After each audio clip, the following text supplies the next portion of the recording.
Welcome back to our second edition of our lifestyle show and blog. As if ever, we have Joey finishing up a little snack.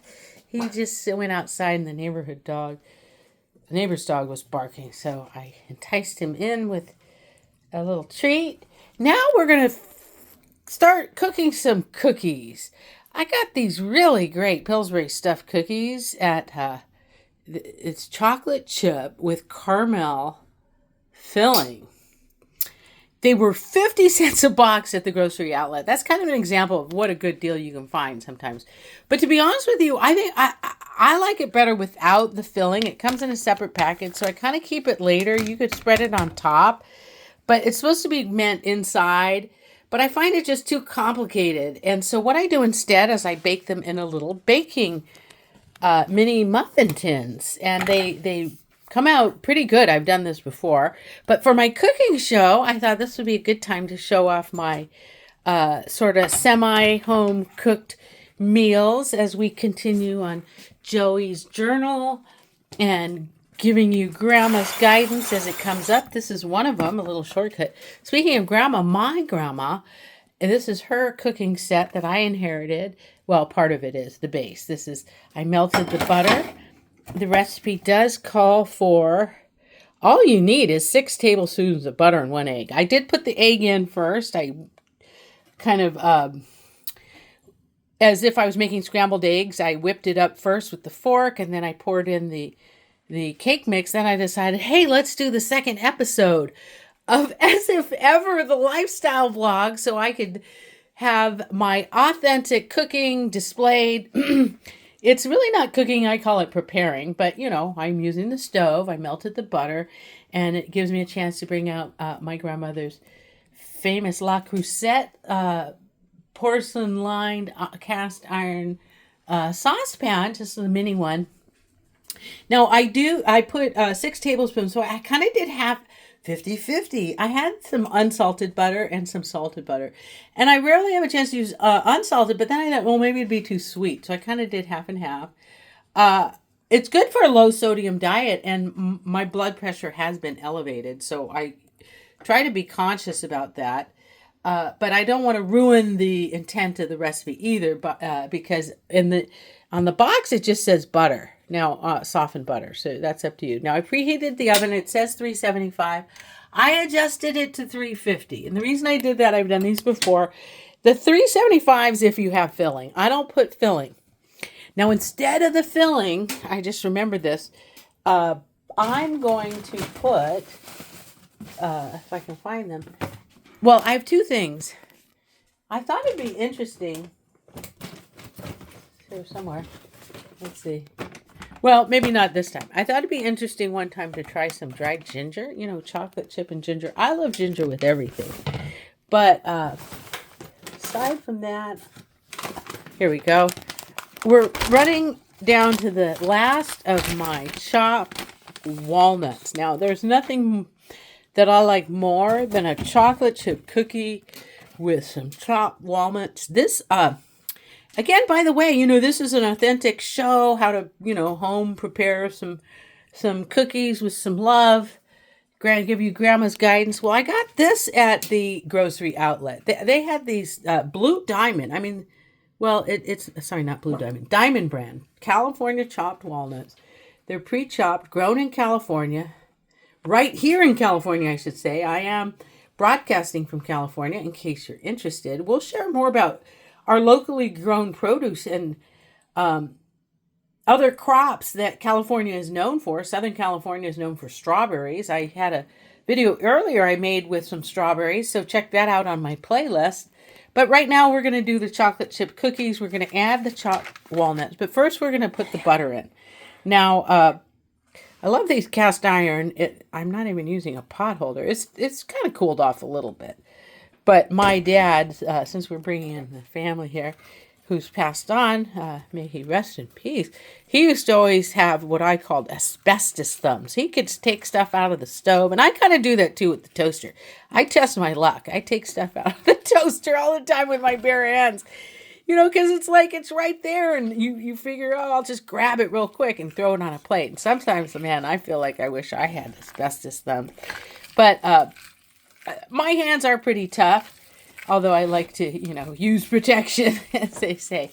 And I will say that before I started preparing, I tied up my hair. It's neatly tucked under my hat, so that way there's no chance of any hairs falling outside of this hat. I made sure very sanitary. Now I'm going to add the chopped walnuts. Now, I guess I should measure it for the benefit of the show. Let's see. Grab a measuring cup, because you probably want to know how much I add. So here we have a cup. I'm going to just put see, this is authentic and real. I sprayed the muffin tins with chosen avocado oil spray. Now these are non-stick muffin tins, but just in case, I put the spray. Now we're doing the almonds. Pour that in from the bag. I polish these off. Actually, if you ever want a good healthy snack, here's some grandma's guidance for you. These two, it's like eating See's candy to me. I mix the dried ginger, which I got this at the grocery outlet. Look, Nature to Go. Dried ginger. Notice it's not crystallized ginger. This is premium quality. So, to give you a little more guidance on dried ginger, I'll pull it out and you can see. It does have sugar, but it's not as sugary. Somehow they dry it, and it's just not as... It doesn't feel like you're eating a piece of candy. And then when you mix it with the walnuts, I just eat it by the handful. It's like a good energy mix.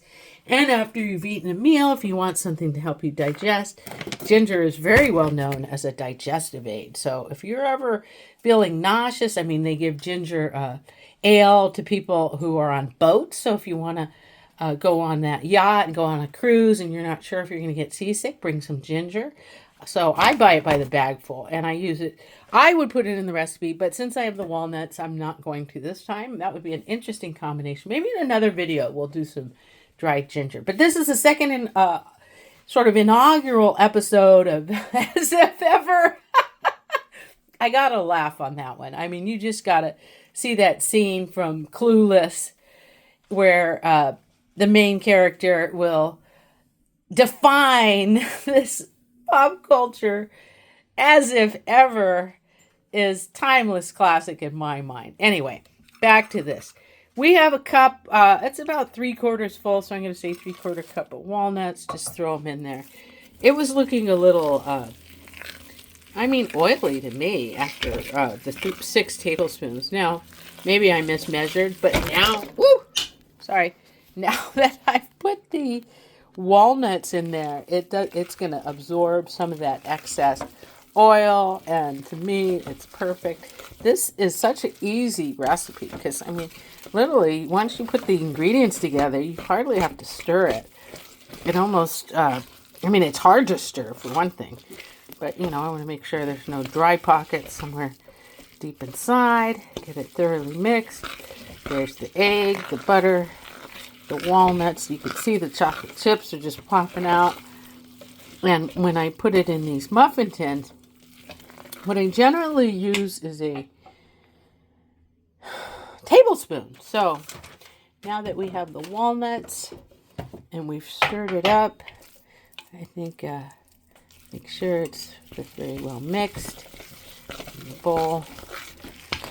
And we're going to go ahead and put it in these little tins. So I kind of divide it up.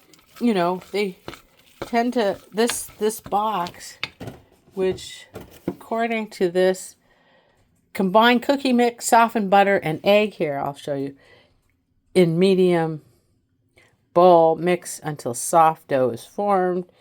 Form dough into 10 large rounds. Place onto ungreased baking sheet about 4 inches apart. So that's what it calls for. But, this is our modified version. And you know what I've done too? Another granny guidance here if you're going to make this for people, like, let's say, you don't necessarily know, not necessarily family, sorry, then I put the paper, mini muffin paper in the mini muffin tins. Because if you're going to be bringing it to, whether it's, a group, a class, or whatever it is, it's, I think, helpful that they know it's a little more, it feels a little more sanitary, using those paper, mini muffin paper. Now, I have been making these cookies because, when you get it at 50 cents a box, this isn't the first one I bought. So I guess I've had a few trial runs of making the cookies. And I've learned, look, it just falls off the spoon. I've learned, about how many to put in. I fill these 2 tins. And that's 4 times 3, 12, 24. I make 24 mini cookies as opposed to 10 big cookies. And now that I've added the walnuts, to me, that's the perfect combination that I enjoy. Not everybody likes nuts in their chocolate chip.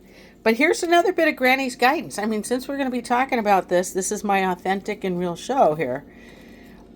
People don't realize this, but if you do add walnuts, see, walnuts are not only the omega-3s, which are very healthy for you. And speaking of which, I made a really nice smoothie. I added some flaxseed, another good source of omega-3 in my last video, so check out the playlist there. But omega-3s from the walnuts actually help digest, well, not digest, I take that back.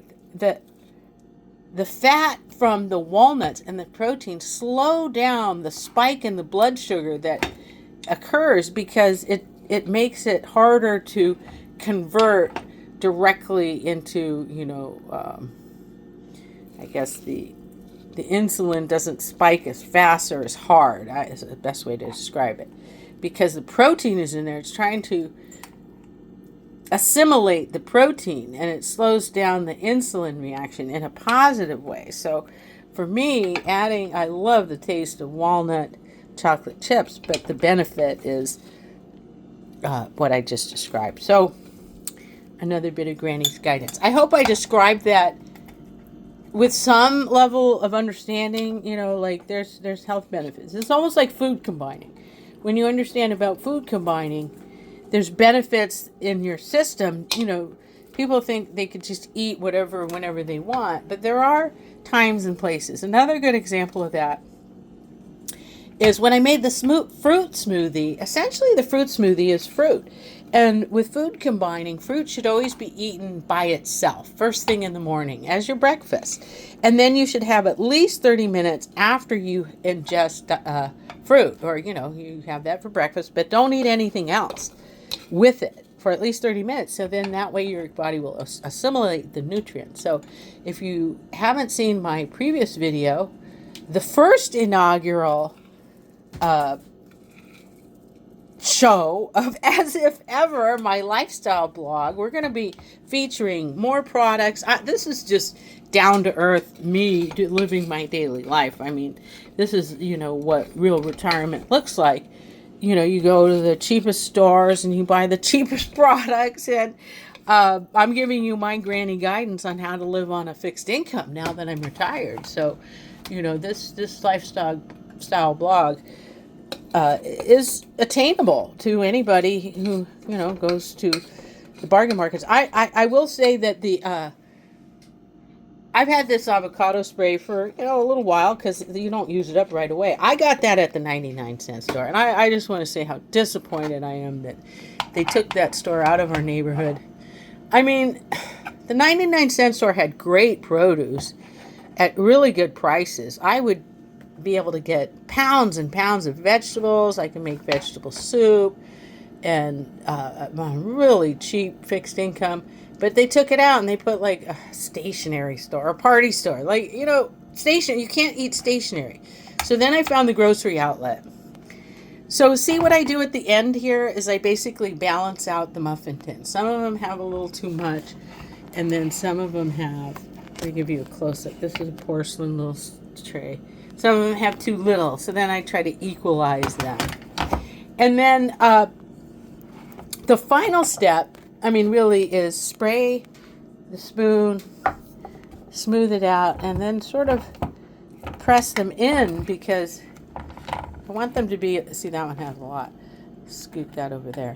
I want them to be somewhat flat going in just because it'll cook better and evenly. And that's kind of the idea. I mean, I could theoretically throw the caramel on top, but I don't want it to be that sweet. I just want the chocolate chips and the nuts, and then I could add the caramel as a topping, you know, if I really want that caramel. But normally I set the packet aside. I haven't really used, I have a bunch of them because I haven't really figured out a good way. If one time I thought, and I did use it for a caramel turtle icing. So that'll be one of these episodes coming. A good reason to tune back in. See, here's the caramel. I'll get pecans with the caramel turtle icing, and then I'll do some stuffed cookies of some kind, or I'll get creative with it. So that's going to be our next upcoming, not necessarily next, but upcoming episode. So if you want to see more, I encourage you to please hit the subscribe button and hit the like button if you do like this content. I'm going to put these in here, and that'll be the end of this video. Maybe we'll do a reaction later, but for now, we're just going to say there is our recipe for chocolate walnut chip cookies. And thank you for tuning in. I hope you enjoyed this content, so we'll keep going. We'll talk to you soon. Bye-bye.